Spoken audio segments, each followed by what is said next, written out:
आप देख रहे हैं जय भारत टीवी। सीतारमन जी से पूछने जाऊंगा, भगवान ना करे ऐसी नौबत आए कि तुम्हें गोल्ड बेचना पड़े। क्या वो बेचने जाएंगी? नहीं जाएंगी कभी भी। जिन्होंने हमारे खर्चों पे पलने वाले लोग हमारे पे इस तरह का बजट कभी भी ना थोपे। जिन्होंने बजट को बनाया है उनको हमने वहां पहुंचाया है। वो हमारे बोर्ड से हैं, वो हमारे बोर्ड के गिरवी रखे हुए, वो हमारे पे थोपे ना बना करके। इतने बड़े वीआईपी नहीं, उनको भी हमारे तरह आना है। ये नहीं पता कौन आदमी का वीआईपी बन जाए। भारत में आम जनता निवेश के लिए क्या करती है? वो ज़मीन खरीदती है, सोना खरीदती है, घर खरीदती है और उसके बाद 10-15 सालों में उसे बेचकर जो मुनाफा आता है वही भारत के अधिकांश लोगों का निवेश माना जाता है। लेकिन इस बार जो बजट आया उस बजट में एक बड़ा झटका आम आदमी को लगा। जो संपत्ति है, घर है, प्रॉपर्टी है, सोना है, उसको बेचने के बाद जो मुनाफा बनता है उस मुनाफे के सिस्टम को केंद्र सरकार ने इस दफ़ा बदल दिया। और बदला ऐसा, दिखने में लॉन्ग टर्म में ये लगा कि टैक्स कम हुआ, लेकिन इंडेक्सेशन ख़त्म कर दिया। इंडेक्सेशन यानी कि वो मुनाफा जो 10 और 15 साल के बीच में महंगाई दर के हिसाब से लोगों को मिलता था वो इस दफ़ा नहीं मिलेगा। ये बहुत एक बड़ा जेब काटने का जरिया अब लोग इसे बता रहे हैं कि लोगों को नुकसान हुआ है और इसको लेकर तमाम लोगों ने सवाल भी उठाए। आज मैं आपको एक देहरादून की एक ऐसी शख्सियत से आपकी मुलाकात करा रहा हूं। ये हैं संजय कन्नौजिया, जो सोशल एक्टिविस्ट हैं।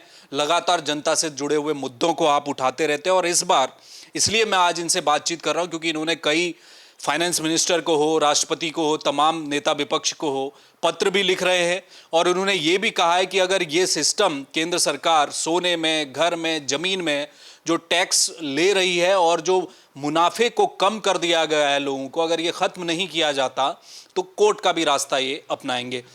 संजय भाई, आवाज़ तो विपक्ष ने भी उठाई है, लोग भी कुछ कह रहे थे, लेकिन अब कुछ होता हुआ नज़र नहीं आ रहा है। और क्या आम आदमी इस बात को समझ पाया? हुआ क्या खेल है, ये बताइए ज़रा। सबसे पहले मेरा आप लोगों को नमस्कार। आपको मैं स्पष्ट बताऊं, जिन लोगों ने बजट बनाया है, हमारे 543 एमपी हैं, 268 राज्यसभा हैं और चंद अधिकारी हैं, क्या ये उन पे लागू होता है? कोई क्या वो बेचने जाएंगे प्रॉपर्टी को? नहीं। 140 करोड़ जनता की तरफ से मैंने एक बजट पेश किया है जिसका एक प्रारूप मैंने तैयार करा था कि जैसे इन्होंने गोल्ड पे 12.5 से 20% टैक्स बेचने पे लगा दिया गया है, तो मैंने कहा उसको बढ़ा के 50% कर दिया जाए। उसका एक मैंने प्रारूप तैयार करा है कि जो पहनने वाले आभूषण हैं उसे टैक्स मुक्त रखा जाए। अगर कोई व्यक्ति 100 ग्राम गोल्ड को बेचता है, मान लो जो जीवन भर की कमाई है, शादी ब्याह करना है, तो उसमें 3% की कटिंग करी जाए। और कोई 200 ग्राम बेचता है उसमें 5% कर लें। जो 500 ग्राम बेचता है उसमें 10% कर लें।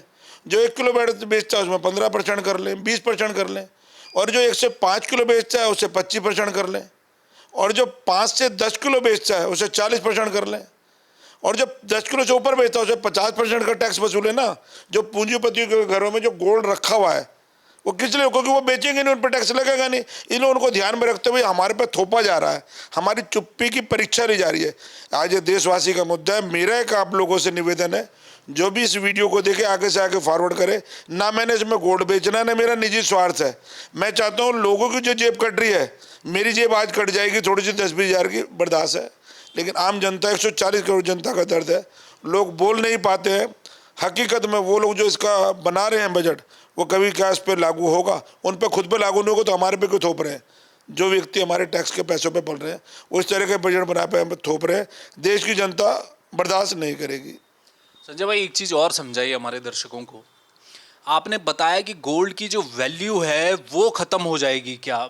अगर इतना पैसा वहाँ लोगों को देना पड़ेगा तो फिर वो अपना सोना बेचने जाएगा क्यों? वो खेल समझाइए। अगर एक आम आदमी अगर 10 ग्राम सोना बेचने जा रहा है तो उसको क्या दिक्कतें आने वाली हैं? उस सर्राफा व्यापारी के पास जाकर उसका कितना मुनाफा कम होने वाला है?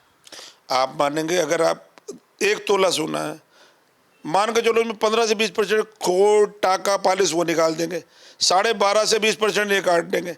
गोल्ड की वैल्यू अगर 35% डाउन हो जाएगी तो इंटरनेशनल मार्केट में देखो ना हम कहाँ जा रहे हैं। इंटरनेशनल मार्केट में गोल्ड का रेट है हमारा 65% पे आकर टिक जाएगा। हम एक तौर पर तो बात करते हैं डॉलर के और रुपए की, कर हम रहे भुगत रहे दो दूसरे लोग, तो इसलिए बेकार है। हम भुगत रहे हैं भैया, हमारे दिल से पूछो, हर आदमी परेशान है, हर आदमी। मेरा मानना है जिन्होंने बनाया है क्या वो उन पे लागू हो रहा है ये, क्या वो अपना गोल्ड बेचने जाएंगे? सीतारमन जी से पूछने जाऊंगा, भगवान ना करे ऐसी नौबत है कि तुम्हें गोल्ड बेचना पड़े, क्या वो बेचने जाएंगी? नहीं जाएंगी कभी भी। अतः पैसा है, नो लिमिट पैसा है। जिन्होंने हमारे खर्चों पे पलने वाले लोग हमारे पे इस तरह का बजट कभी भी ना थोपे, वो मुझे अच्छा नहीं लगा। देशवासी के लोग बोल सब रहे हैं, सामने कोई नहीं आ रहा जा रहा है। ये मेरे देश हित में, जनहित में एक चीज़ है। ये जनता की तरफ से पूंजीपतियों के लिए बजट पेश किया मैंने, उसका एक प्रारूप मैं आपको देता हूँ।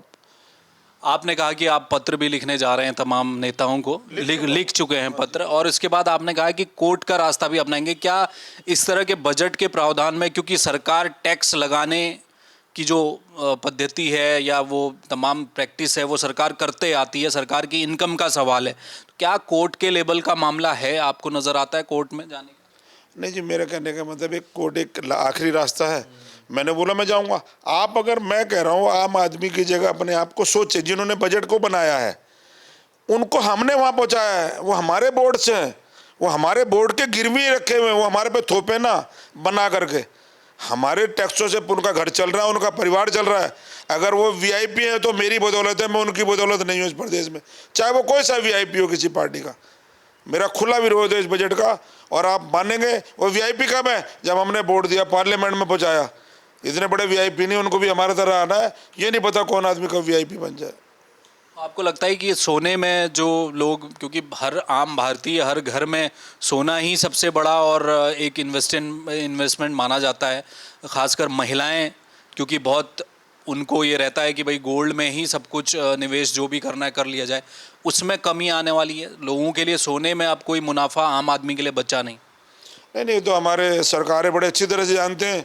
रोजगार तो हमने रखा नहीं, शिक्षा रही नहीं, लोगों पे बचा क्या कमाने खाने के लिए और अपना घर चलाने के लिए क्या बचा है? एक मकान और गोल्ड, उस पर इतना टैक्स थोप दिया है। क्योंकि अब तो लोगों ने घर ही बेचने, गोल्ड ही बेचना, इतना टैक्स लगा दो उनको, किसी की लैग मत छोड़ो। हम आज फिर बोल रहे हैं कि पुनः विचार करना चाहिए इस टैक्स के मामले में। सुप्रीम कोर्ट जाऊँगा, सुप्रीम कोर्ट नहीं गए तो मैं कोशिश करूंगा मीडिया के माध्यम के हर घर तक अपनी बात पहुंचाऊं, लोगों का सर्वे करवाया जाए। अगर मेरी बात गलत निकलेगी, सरकार जो चाहे वो कर लो, लोगों का सर्वे करवा के देखा जाए मैं गलत कह रहा हूं तो। नहीं, बिल्कुल ये बात सच है, सर्वे की भी आवश्यकता नहीं है, आम आदमी की ये परेशानी है। और जिस दिन ये बजट आया था उस पर कई तरह से चर्चाएं की गई, लेकिन मेन स्ट्रीम मीडिया कितना इन चीज़ों को छू पाता है वो कहना मुश्किल है। लेकिन जो लोग, आम आदमी भारत के, जो गोल्ड में और प्रॉपर्टी में, ज़मीन में इन्वेस्टमेंट करते हैं और 10-15 साल बाद उनका एक अच्छा मुनाफा उसमें दिखता है, इसलिए वो उसे सेल भी करते हैं। लेकिन क्या अब उसमें कमी आने जा रही है? क्योंकि सोने पर ख़ास तौर पर जो उसका जो मुनाफा है उसका सिस्टम बदला है, और लॉन्ग टर्म में भले ही कम नज़र आ रहा हो लेकिन इंडेक्सेशन कम कर देना, यानी कि महंगाई भी बढ़ती है। अगर आप 10 ग्राम सोना खरीदते हैं और 15 साल बाद उसे बेचते हैं सोने का, तब जो भी रेट होगा, लेकिन उससे पहले की जो महंगाई दर है उसका भी उसमें ज़रूर उसको शामिल किया जाता था पहले तक। यानी कि बढ़ती महंगाई के साथ आपका मुनाफा भी उस तरह से बढ़ता था, वो इस दफ़ा नहीं होगा क्योंकि ज़्यादा टैक्स देना पड़ेगा। इसको लेकर अब आवाज़ उठने लगी है।